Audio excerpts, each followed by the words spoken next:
সমান অধিকারের কথা বলে আল্লাহ দিয়েছেন, মর্যাদাশীল করেছেন, আর তুমি বলছো সমান অধিকার।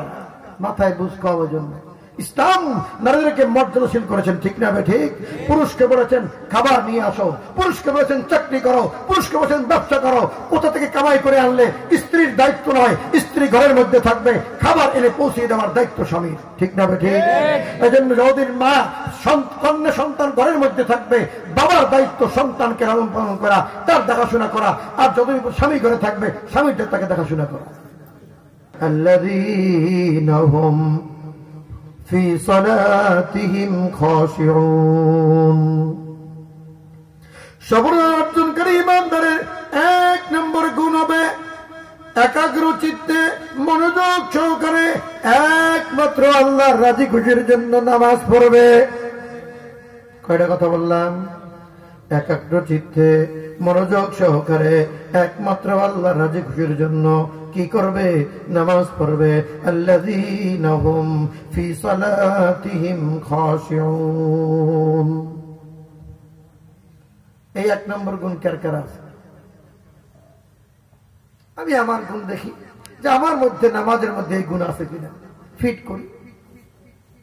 والذين هم للزكاة فاعلون والذين هم عن اللغو معرضون والذين هم لفروجهم حافظون إلا على أزواجهم أو ما ملكت أيمانهم فإنهم غير ملومين فمن ابتغى وراء ذلك فأولئك هم العادون। 4 নম্বর গুণটা ব্যাখ্যা সহকারে বলছে।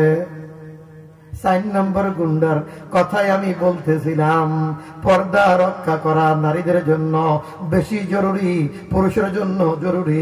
দুটো জায়গার মধ্যে আল্লাহ তাআলা সর্বপ্রথম নজরের কথা বলেছেন, ওয়াকুল্লিল মুমিনাতি ইয়াকুদুনা মিন আবসারিহিন্না।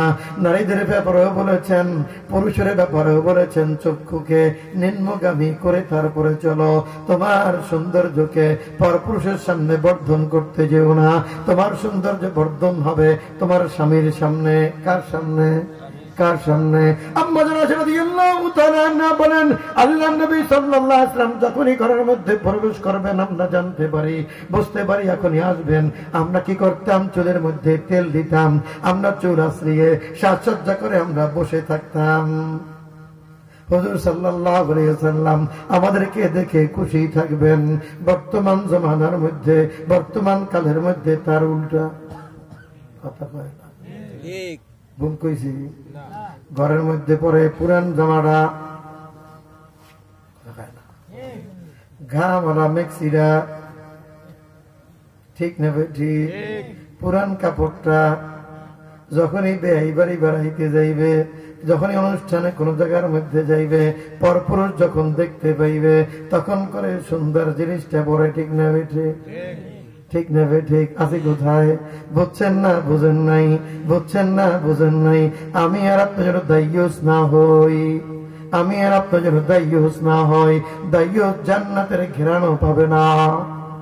ওই পুরুষের লজ্জা থাকা উচিত যেই পুরুষ নিজের টাকা দিয়া তার স্ত্রীকে পার্লারের মধ্যে সাজাইয়া পর পুরুষকে দেখায়। ঠিক না? ঠিক না? ঠিক। আমার স্ত্রীকে সাজাইয়া তা আমি দেখবো যে আমরা ইসলামের বিধানগুলো পালন করতে হবে। বুঝে আসছে কিনা? আমরা মুসলমান, ইসলামের বিধান পালন করব। মুসলিম অবস্থায়, যে মুসলিম অবস্থায় আমাকে ফরজ বিধানগুলো পালন করতে হবে। সুদের কারবার করা হারাম, ঘুষের কারবার করা হারাম, লেনদেন সম্পূর্ণ হারাম, ব্যবসায়িক পদ্ধতি বৈধ। এই সমস্ত বিষয়গুলো জেনে তার উপরে আমরা আমল করব।